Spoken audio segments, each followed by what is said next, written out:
I'm gonna make a difference. Take back what's mine. Give power to the people. Some dreams never die. Can I get a witness? You know that it's right. 'Cause we gotta rise up and teach the world to unite. Assalamu alaikum, and welcome back to another episode of Justice for All Now. I'm your host, Hannah Zuberi. Thank you for joining us on Muslim Network TV, Roku TV, Amazon Fire TV, and soon Apple TV. Muslim Network TV is America's only Muslim-focused network. You can always watch us 24/7. So recently, several high-profile Palestinian-American activists and organizers had a virtual walkout of a meeting with an advisor to the Democratic Party presidential nominee, Joe Biden, in early June over the campaign's approach to Palestine. The walkout took place on June 3rd, and it took place minutes into the meeting. It was following a heated exchange between Amir Zahar, a well-known Palestinian activist, and Farouk Mitta, who is Biden's Muslim outreach manager, in which Zahar accused the campaign of not taking the Palestinian issue seriously. The exchange was on Zoom, which was recorded, showed Zahar condemning the Biden campaign's decision to send its Muslim outreach manager to engage Palestinian activists on a foreign policy issue like Palestine. And this is reported in the Middle East Eye. So joining us today is Amir Zahar, who was in that meeting and was part of that exchange. And we wanted to hear from him on his views on why the walkout happened and why is he so upset that he was engaged by the Muslim, outreach person on the Joe Biden's campaign instead of the foreign policy lead on this. So welcoming us today, and welcome Amir Zahar. Amir is an Arab-American comedian. He's a speaker, writer, academic, and he's the adjunct professor at the University of Detroit's Mercy School of Law. He draws on his experiences growing up as a child of Palestinian immigrant parents, performing and lecturing on topics like politics, society, Islam, growing up Arab, and more. Amir holds an MA in Middle East Studies and a law degree, both from the University of Michigan in Ann Arbor. He writes and speaks widely on political and social affairs and has appeared on radio and television. And so we're really excited to have him with us today. Thank you so much, Amir. It's my pleasure. How are you, Hannah? Alhamdulillah, I am doing well. So I read about this exchange. I hadn't heard of it before until it came out in the Middle East Eye, and then several activists in the DMV area shared their take on it, and it was a very surprising, you could see the comments going back and forth, and you could tell the establishment Democrats, and then there were progressives, and it was a very, exciting comment thread to read. But a lot of people had conjectures, and we wanted to know what really happened, and we wanted to know from your end, from your mouth. So before we start talking about that incident, please tell us a little bit more about yourself. We understand that you're a lawyer, law professor, and a comedian. But tell us more of the work that you do and that you're passionate about, and how you became involved in Palestinian activism. Well, sure. I mean, I've been involved in Palestinian activism since I was a kid, frankly. My parents were both activists, and some of my earliest memories are being taken to, meetings and demonstrations. And I grew up outside of Philadelphia, and my parents were very involved in Palestine activism and anti-apartheid activism against the apartheid regime in South Africa, and putting those things together. And so I grew up in that life. I went to college. I remained an activist on many different college campus organizations on the Palestine issue and other issues. And then, of course, I went to law school. I started doing comedy right after law school, and really activism is or advocacy is what my comedy is about. You know, telling our stories and talking about Palestine, or growing up Arab American, or you know, some of the Muslim experience in America, especially with the media and politics and those kinds of things. So I've always been an activist. I can't really point to a time where, you know, this is where I became an activist. It's something that I've always done and used different tools to do that. And then that always parlays into sort of electoral campaign political activism. And so in 2016, I was a national surrogate for Bernie Sanders' campaign. And in 2020, I was a national surrogate for him again. And, you know, his campaign was the campaign that reached out to Arab Americans, Muslim Americans, talked about the Palestine issue. And that sort of activism has really given me a chance to get into our communities, see how they operate, see what they think, see what motivates them, and understand the frustrations that we have as well. And so that's kind of my road to electoral campaign political activism. And, you know, some of it culminated in that call with the Biden campaign a few weeks ago.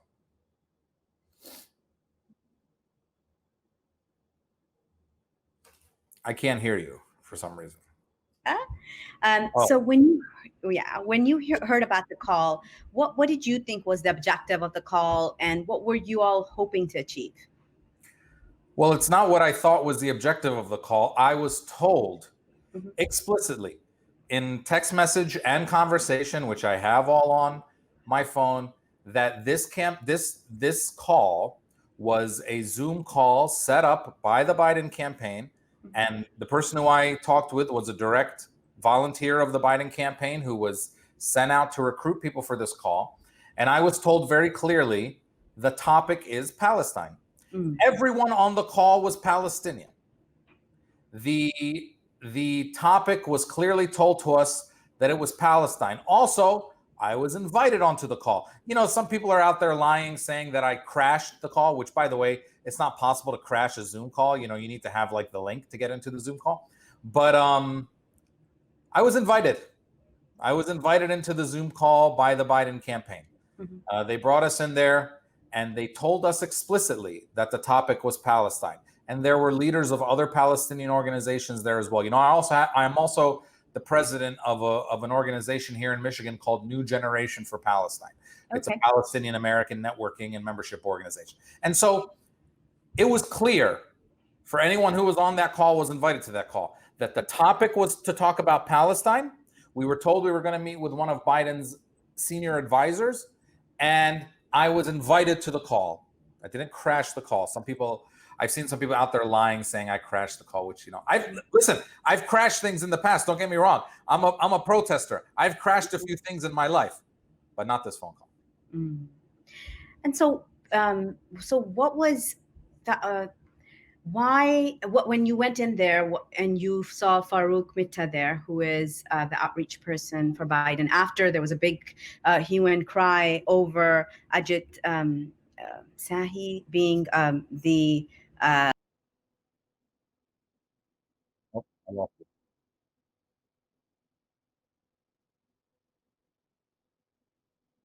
lost Hannah.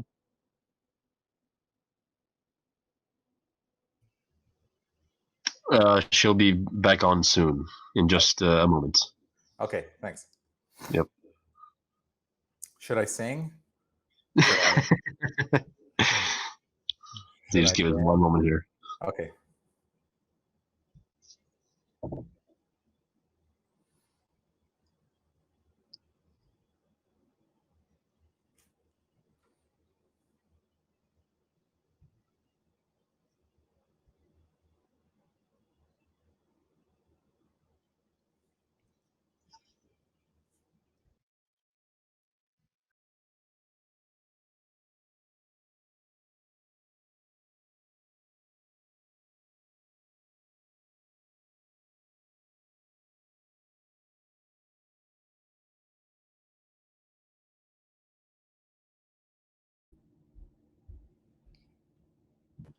oh wow.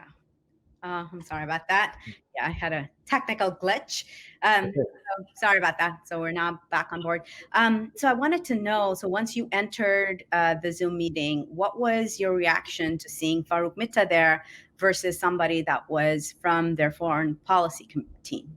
Well, so, this has all happened in a certain context. So about a month before our call, so our call was, I think, on June 2nd or 3rd. I don't remember exactly what day, but about a month before that, in a sort of widely publicized Zoom meeting, the Biden campaign sent their top foreign policy advisor, his name is Tony Blinken, to meet with a group called Democratic Majority for Israel, which is a group of Democratic Party activists who believe in a pro-Israel policy.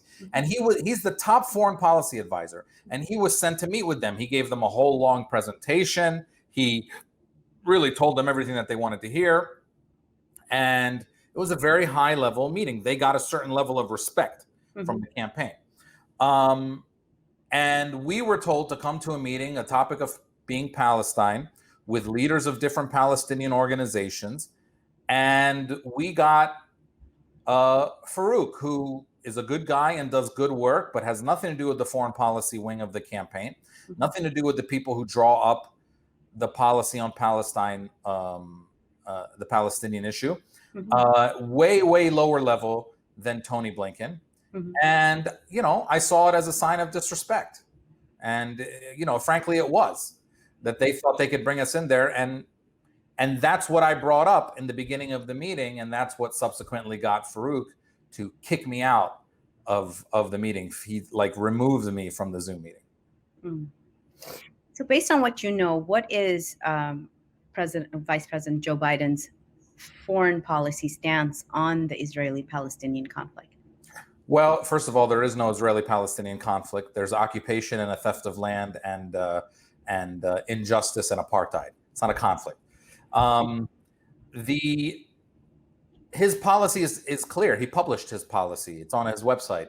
And his foreign policy position on Palestine is very clear. He is basically seeking to be seen as Zionist or more Zionist than Donald Trump. There is no mention of Palestinian rights. There's no mention of violations of international law. No mentions of, using the aid that we give Israel every year to the tune of $4 billion as leverage to make them sure that they comply with international law or cutting the aid in any way. It's all about licking the boots of the Israeli lobby, which is nothing new to Biden. He's been doing that for decades. And so what is clear that Biden is going to do is that he's going to try to take back the pro-Palestine issue from Donald Trump. And frankly, Palestinians have benefited in some ways from the Trump presidency because Trump has made Palestine a partisan issue. He's woken up a lot of people to the real face of Israel. And Biden is just going to be a much more sort of clever Zionist supporter of Israel, shielding them from any real criticism, which has been the way things have been for a very long time. So we're urging him to change his policy if he wants to be taken seriously on this thing. And so, but his policy is very, very clear.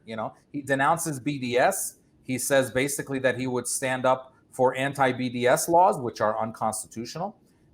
He just gives us all the same lines and even more aggressively about supporting Israel unconditionally because he doesn't want the Democratic Party to be seen as a party that can be critical of Israel. He wants the Democratic Party to be seen as the party that is just as Zionist, just as supportive of Israel as the Republicans are.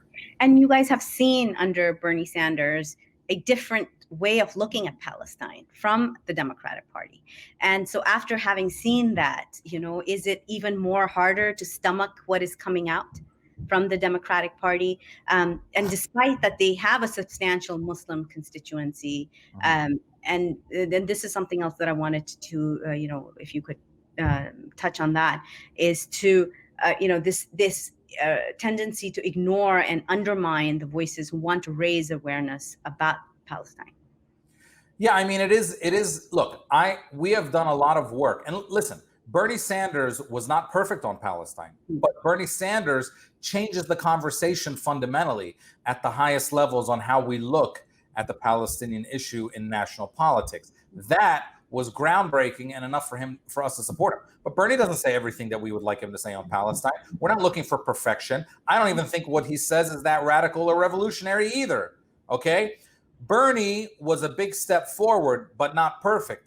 Biden is openly hostile to us. And that's something different. Because the status quo of American policy towards Palestinians in Palestine has been hostile for 70 years. It has never been honest or even or brokered or anything like that. So what we see with Biden is that he wants to turn back the clock. And as an activist who's been working in politics and organizations for a long time, I'm not going to throw away all the good work that we've done on Palestine and moving forward and changing the conversation because Biden's not Trump. That's not good enough for me. And that's very important. Can you expand that? Because that is something that we're seeing a lot of, is sort of like taking for granted all these movements that don't fit into the same sort of narrative that has always been established democratic policies. Because do you want Trump again? And that's so. Can you push on that a little bit? Well, look, I mean, American empire and imperialism and support of, whether it was South African apartheid state or Israel, has been something that's been at the core of American foreign policy for a very long time, way before Trump. And what we run the risk of doing is sort of using Trump as an excuse to excuse every prior foreign policy position of the United States, the Iraq War, the Iraq sanctions, in Libya, Syria, Palestine, and to say, well, look, let's just get Trump out of there. As long as we get Trump out of there, if we really look at the intellectuals of the past who talked about, things from a moral and humanist perspective, people like Edward Said or James Baldwin or Malcolm X, they would never point at Trump and say, Trump is this existential threat to the way America should be. No, they would point at Trump and say, look, Trump is just a product of American politics and American imperialism like everyone else. Okay. And so we have to change the system. And Trump is not a corruption to the system. He's corrupt, but he's not a corruption to the system. The system is corrupt and has been against us for a long time. Yeah. And he's just using the system as it was meant to be used, or it has been used in the past. So now what's next? So, and especially like with Ilhan Omar and Rashida Tlaib openly discussing Palestine and expressing their opinions and giving an alternative to what has always been pushed, like the trips that the Congress use and that which tend to go against the status quo. Do you think the pro-Israel trajectory will continue to grow within the Democratic Party, or are you seeing a change? So let's perhaps discuss what Senator Van Hollen has just proposed, the new bill tying annexation to Israeli aid. Yeah, I think, look, the discourse is obviously changing. It was changing a little bit before the Bernie Sanders movement, but the Bernie Sanders movement showed that a presidential candidate who challenges the ingrained status quo on Israel can be a legitimate candidate. We've also seen a lot of congressional people win who challenged that. In 2018, you had AOC and Rashida and Ilhan. In 2020, you've had a few names come up like Jamal Bowman in New York, who openly criticizes the status quo in Israel, and he won his primary against a long-standing Zionist Democratic congressman, pretty handily won that primary. And so the discourse and the fundamentals are changing. The Democratic Party is moving in the direction that we want it to much more quickly than those who stand at the top of the Democratic Party, like Pelosi, Hoyer, and now Joe Biden. And so we have to challenge that. I don't really care what people do when they get into their ballot box in November. And if you want to check off the Joe Biden box because he's not Trump, whatever. But if you go around now and you play this same game of Trump is burning everything down and we need to bring back this, you are then sacrificing some of the work that we've done, and you are sacrificing our issues. For what? For what? And here's the thing.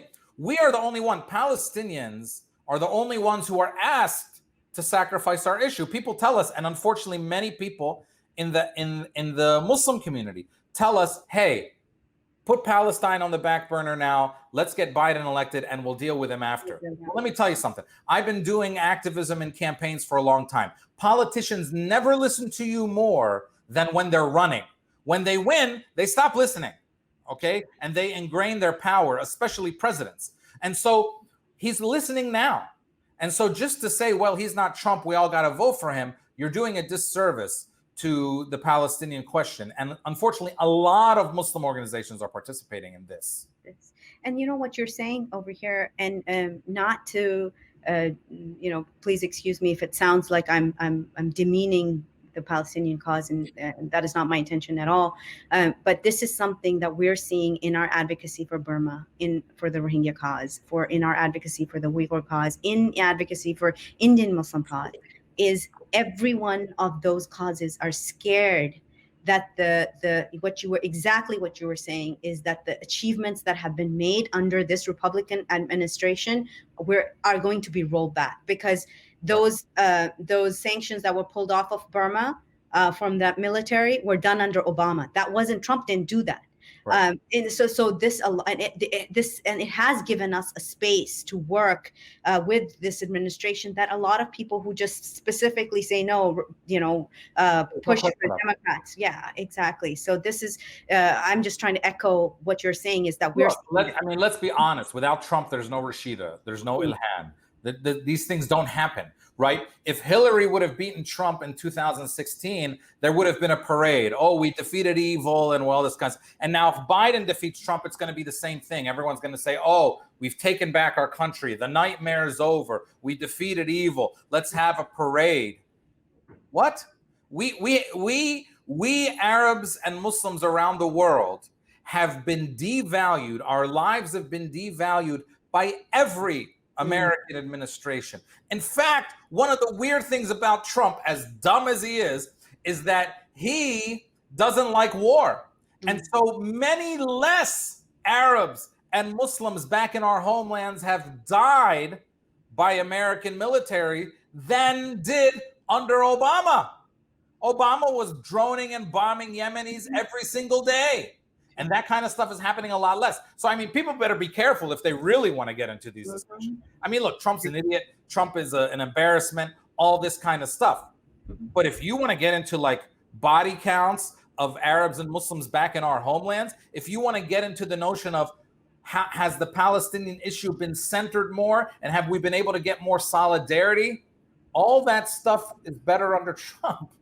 So, I mean, if you were to ask me right now, would I rather have a chaotic Zionist like Trump who unveils Israel for what they really are and shows how ridiculous our policy is, or a clever Zionist like Joe Biden who protects them and gives a handout every now and then to Palestinians to make it look like he's being equal and all this kind of stuff?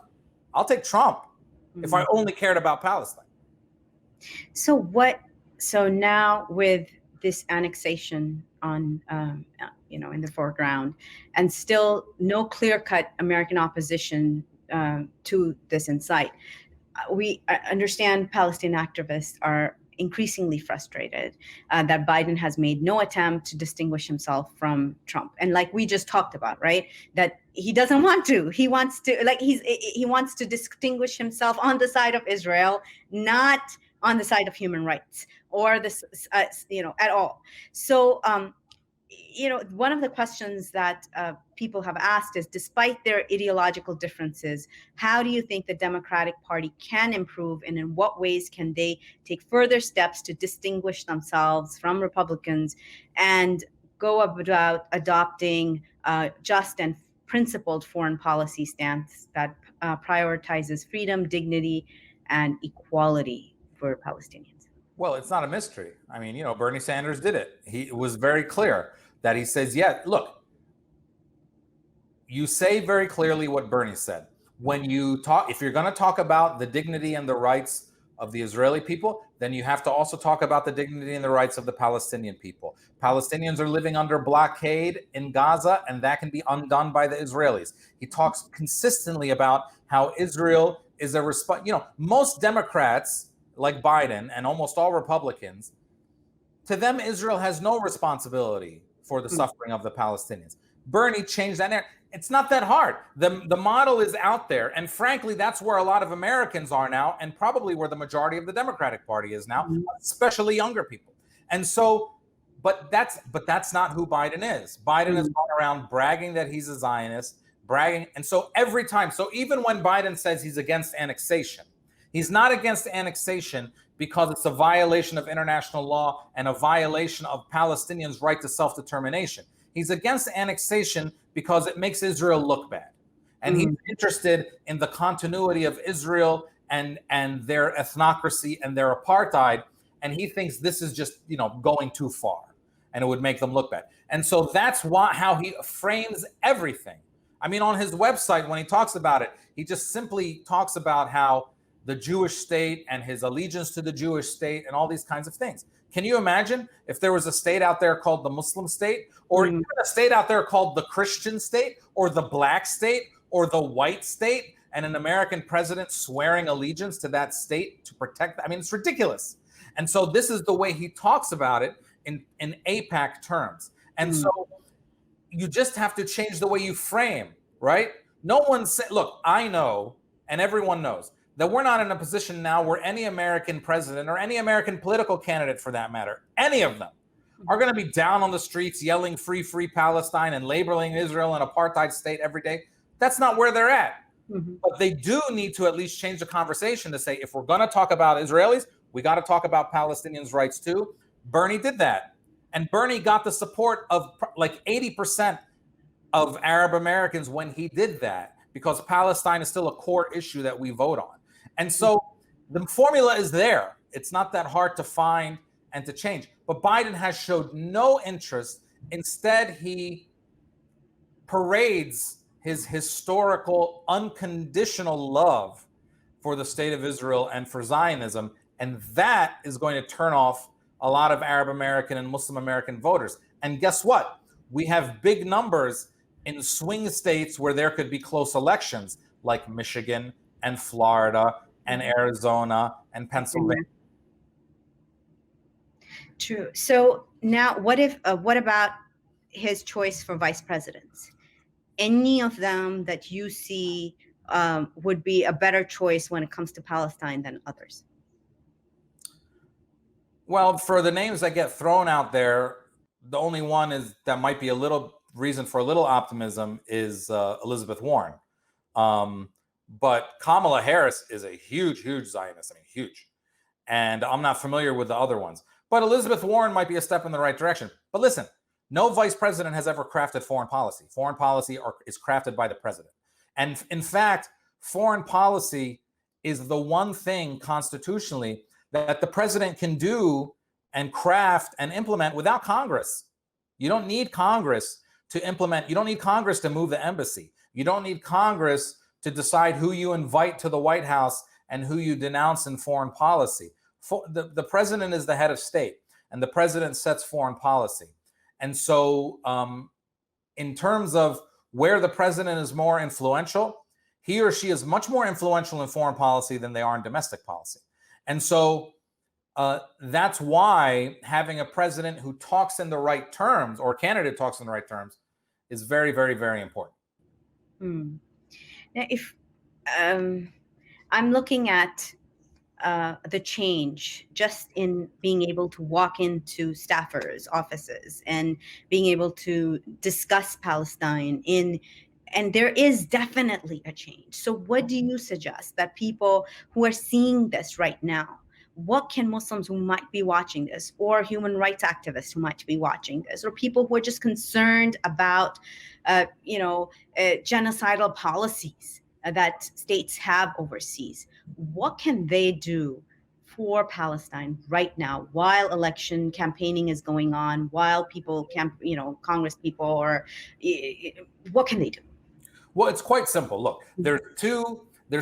First of all, I'm never one who says just check out and don't be involved in politics because you can't make a change. I don't believe that. I believe that we can.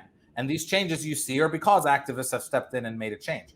But there's two kinds of politics. There's accessibility politics, where you say, basically, I'll say whatever I have to say to get in the room, and I want to have access to these politicians, and that's more important than anything else. And when you do that, eventually you're going to end up compromising your principles.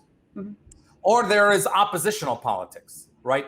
Always being critical, always saying to them, you have to do better. You have to do better when it comes to our core issues. And I believe, obviously, in the latter.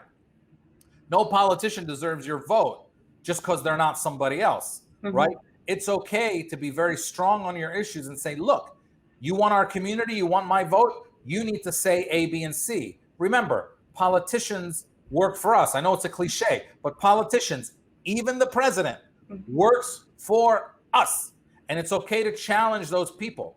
But there's way too many people in our community who determine their own worth by what a politician thinks of them, instead of making the politician determine their worth by why we think of them, right? The people don't try to take a picture with a politician. Be an activist and do enough stuff so that politician wants to take a picture with you.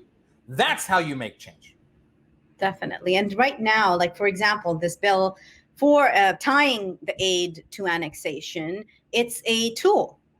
The bill that's out there for Palestinian children's rights, that's a tool. Those tools were not available to our communities before, because a bill like that would never even be introduced. But in these past 4 years, because of the change, bills like this are being introduced. And if we don't make a effort to use those tools for the work, for our issues, then it's a lost cause. Like, all that work that was put in to bring these, and this is something, because a lot of folks don't understand this. The way the American government is set up, it's made for lobbying. It's made to be engaged in. And if you do not engage in that, then that's your loss. That's like, just get on the phone, talk about it. That staffer on the other line doesn't care who you are, where you were born, whether you have an accent or not, or whatever. Right. Like, those are some of the things, that hesitations that people have, that, oh, can I do this? Like, am I able to do this? And so to get people to get activated. So that's one thing that going to town halls, making sure these issues are brought over, and are not just putting all the load on Palestinian activists. Like, if you're passionate about this as well, because you believe that's the right, that is the right cause, then you need to get involved too. Yeah, so, and don't be afraid to be oppositional. Again, don't be afraid. Politicians are much more likely to respond to people who tell them no than to people who tell them yes. Being in proximity to a politician doesn't mean that you've created any sort of change. True. Now, one question that we, this is going back to where we started with, when according to, for example, the report in the Middle East Eye, Palestinian activists have repeatedly argued that Zionists have attempted to frame the Palestinian-Israeli, the occupation of Palestine by Israel as a religious issue, right. A tactic that erases Palestinian Christians as stakeholders, and and that whole misconception of interfaith dialogue, rather than Palestinians' aspirations, their own aspirations.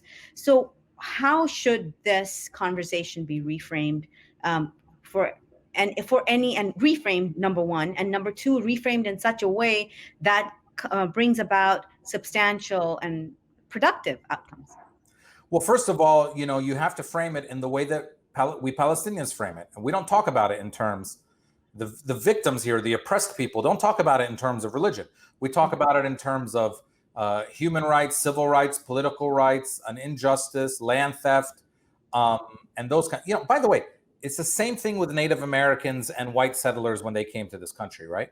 Native Americans never talked about their oppression in terms of religion, but white settlers talked about their taking of land in terms of religion. Manifest destiny, God wants us to do this. It's the same thing.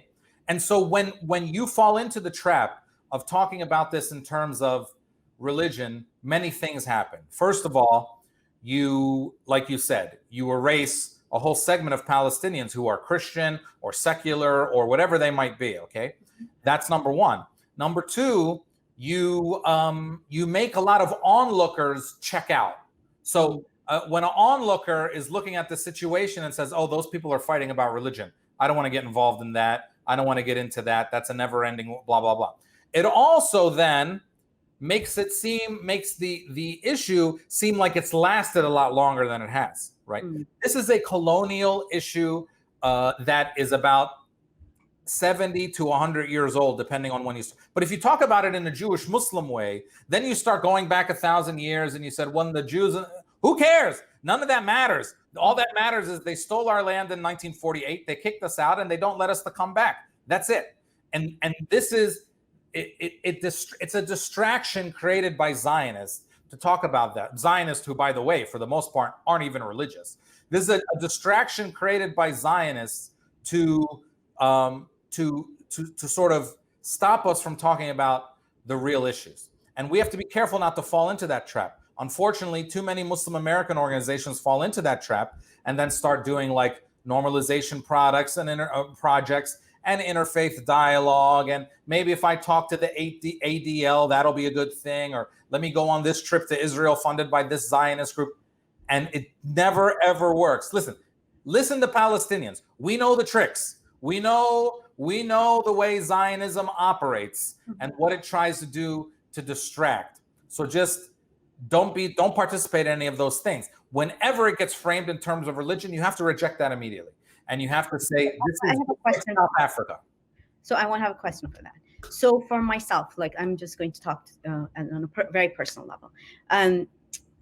The issue of Aqsa is a faith-based issue for me. Like that is a holy place. So how do I, and when we're talking about human rights and, when we're talking about Palestine, obviously we follow the Palestinians and how they want to frame it. But how, on a personal level, when it is a religious issue for me to have, the sanctity of the Holy Mosque is the sanctity of the Holy Mosque. So how would you address somebody like me who perhaps, where does that fall into this? No. Look, everyone has a religious affinity to Palestine. Mm-hmm. And yes, there's religious significance to the land. But if the Israelis were not Jewish occupiers, but they were, African occupiers of there, you would feel the same way. It wouldn't be a Jewish Muslim thing. If the occupiers of Israel, if the occupiers weren't Israel, but they were, Muslims who were just despotic and very terrible people, you would also feel the same way, that you don't have access. So it's not, we have to be careful not to frame this in Jewish Muslim terms. At the end of the day, the occupation came about because of a colonial idea that is rooted in white European supremacy, which degrades the natives, and all the things that have happened around the world many, many times. Mm-hmm. Yes, there is religious significance to Palestine, but the core of our grievance as Palestinians is not religious. The core of our grievance is that they kicked us out of our land and don't let us come back and turn us into refugees wandering around the world. Mm-hmm. It has had religious ramifications for people who want to access mosques and want to access churches. But the core of what happened to us is not a religious conflict, right? They kicked us out because we weren't white Jews. They didn't kick us out because we were Muslims or Christians. And they even try to play this game a lot, that we treated the Christians better. That's not true. My dad is Christian. My mom is Muslim. They're both Palestinian refugees. My dad is Christian. He was kicked out of his house when he was 1 month old, and they had to ride a caravan to Jordan. So, I mean, again, we have to be careful not to frame. Yes, there is religious significance to Palestine, but I would hope that as a Muslim, you wouldn't care about the Palestinian issue less if the Aqsa was somewhere else. Exactly. So in the same, you don't care about, you don't care about the Rohingya issue less because there aren't any Muslim holy sites in Burma. Exactly. You don't care about the Uyghur issue less because there aren't religious sites in Western China. Like, this is an issue. There's no reason we can't frame it the same way we frame Rohingya and Uyghur issues, which is, it's an issue of apartheid, racism, civil rights, political rights. Okay, so we have a question. Like you said earlier, it's almost impossible to have politicians listen to you once the elections are done with. Keeping that in mind, when November comes around and Biden being the same Zionist that he was, what would you like to see the American Muslims doing on the ballot, especially considering the foreign policy track records of the Democrats? I'm going to, Imran, thanks for your question. I'm going to hold off on suggesting who anyone votes for until like maybe 3 or 4 days before the election. Okay, so we'll have you back on. Yeah, I'll come back. You can bring me on like the Sunday before the election. Okay. At least I'll tell you what I'm going to do. Mm-hmm. But my focus now is two things. Don't go around telling people in your community you have to vote for Biden because he's not Trump, because then you take away our agency and our ability to fight for the issues we need to fight for now while he's actually listening. Right? So what I say to Imran is, let's have a July discussion now, which is let's be loud and fight for the things we need to fight for. And then let's have a November discussion in November when it's time to actually, check off a name on a ballot. But that's not going to happen for a few more months. We still have time, 4 months, to push this candidate in a direction and let him know that our votes are not cheap. Our votes are not to be taken for granted, that he needs to listen to us on our issues and change certain policies. Because if he doesn't, then it doesn't matter what I say or what anybody else says. There's going to be a lot of Arab Americans and Muslim Americans who are disillusioned and might vote for everything except president or vote for third party, a lot of them like they did in 2016. And in a close election, that's going to matter. So we have to be oppositional and strong now. And let's talk about who we're going to vote for later on down the line. But I think anyone who says now, even if they say it in a way like, Joe Biden's not great, but I'm going to vote for him because he's not Trump. Mm-hmm. Anyone who says that out loud now, you just took away all your bargaining power when you say that, right? We can't be talking like that right now. Mm-hmm. We have to be talking in a way very loudly that these politicians don't have our votes simply because they're not somebody else. They have to do well on our issues. Yeah. So that it's not you don't take yourself for granted. Otherwise, they're going to take you for granted. Our votes are not cheap. If you act like your votes are cheap, then politicians are going to treat them like they're cheap. Yeah, exactly. And that's what we see with the pictures at the mosques and coming to Friday prayers and having photo ops, and then you never see them again. Or they'll say, we were waiting for you to follow up. And but you're not following up. So that is something that, we have, and there are plenty for people to get involved with. I'm sure each one of your states and local counties even have, Palestine is a cause that is well-grounded. That's something that really, like, there are enough Palestinian activists out there in your local communities who will be more than happy to have you, their policy memos written on this. There's a lot of work that has already been done. Join your local AMP. There are many Palestinian organizations who have already done this work. So that's what I always suggest to people is you don't have to reinvent the wheel. Join them, grab the work that they've already done, and walk in, and demand a meeting with your local, whoever. Yeah, look, AMP is an amazing group, and AMP is called American Muslims for Palestine. But even they don't go around framing the Palestine issue as a Muslim issue. They go around framing the Palestine issue as an issue of apartheid and civil rights and political rights and occupation. So it's important to listen to Palestinians and the way we talk about this. Exactly. So we were about to wrap up. Okay. So is this, as we're moving forward, would love to have you back again before. What's going to be next for you from our are you expecting another meeting with the Biden campaign on Palestinian issues? I don't expect to be invited to it, but you look. From what I understand, I got kicked out of that meeting very quickly. But from what I understand, other Palestinians, the way the Middle East Eye reported, also ended up leaving that meeting, walking out of that meeting, letting the campaign know through Farouk that we were not happy with the treatment that we were getting. And so this is not just me. This is a sentiment in the Palestinian community.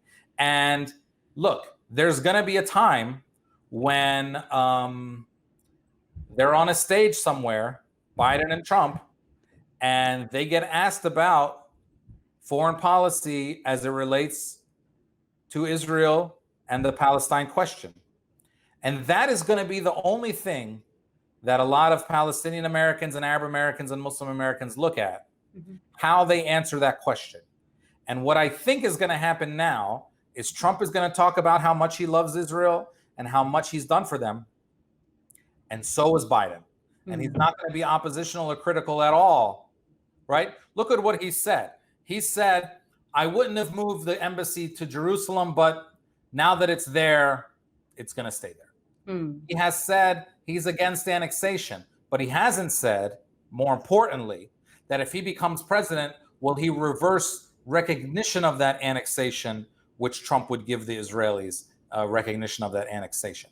He hasn't said settlements are illegal. He hasn't said that Palestinians deserve an immediate end to the occupation unconditionally, that the blockade on Gaza should be lifted immediately. He is, and we thought Obama was okay. Obama turns out that he was bad on Palestine too. Biden is way to the right of Obama on Palestine. So this issue is going to come up on a stage, just like it does every time. And how it is answered is really going to be important as to how people conduct themselves. So, will I get invited to more meetings with the Biden? I don't think I'll get invited, but I'm going to keep staying loud to make sure that people understand that we have to be oppositional. And a group of Palestinians, and hopefully you can share this with your viewers, a group of Palestinian-American academics and activists and political people have put out a statement about a week and a half ago at Palestinian-Principles.com. It's the Palestinian-American Statement of Principles and Policies for the 2020 election, Palestinian-Principles.com. And we lay out very clearly with a list of over 120 influential signatories of where we stand on these issues and the policies that we expect from candidates. And those are the things that we're going to keep pushing through the rest of this campaign. Okay, so Palestinian-ish, could you say that once more? Sure. Palestinian Principles, not like a school principal, like a Palestinian-Principles.com. Okay, thank you so much for that, and thank you so much for being here and breaking all those. We wanted to hear it from you because a lot of stuff that was being said online, and you cleared up the air, and you said what you needed to say, and I'm really glad about this. And yeah, Hannah, believe it or not, political campaigns sometimes lie. Democratic Party sometimes lies. They sometimes mischaracterize things for their benefit. That's true. Just want to put that out there. It wasn't a pre-planned, I'm going to come in here, wham bam. Yeah, I mean, there's such BS. I don't want to offend anybody. That's such BS. Well, thank you so much for being here and sharing your views with him. And thank you for doing what you do. I'm very proud of you, and thank you for doing all this as well. Oh, thank you. Okay, so to our viewers, thank you for joining us. You can always watch us on Muslim Network TV 24/7, on Apple TV soon, Roku. We're on Roku TV and Amazon Fire TV. So thank you. This is Justice for All Now, and I'm your host, Hannah Zaberi. Assalamu alaikum.